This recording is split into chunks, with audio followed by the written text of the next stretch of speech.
Hi there, future virtual assistant. So excited ka na ba sa yung virtual assistant journey? Well, get ready because you are definitely here for a reason, and that's for you to get started and thrive. So my name is Fred Romano, and I help aspiring VAs and freelancers to get started and thrive. But before we start, disclaimer lang, guys. I don't consider myself as an expert here, but here at Remotely Thriving, one of our mission is to share with you the things that we've done and we're still doing that have worked and continue to help us and our clients to this day. Pero teka lang, bago tayo mag-start, meron akong isang importanteng tanong.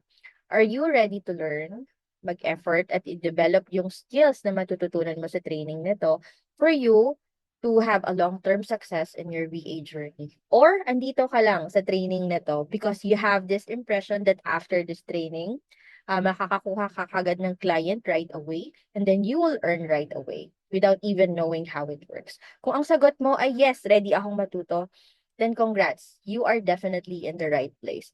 But kung ang goal mo kagad ay kumita kagad and magkaroon ng client kaagad without investing in learning, then this training is not for you. The formula of a successful virtual assistant definitely is number one, the right mindset plus the skills plus the consistency. So ready ka na? Then let's get started.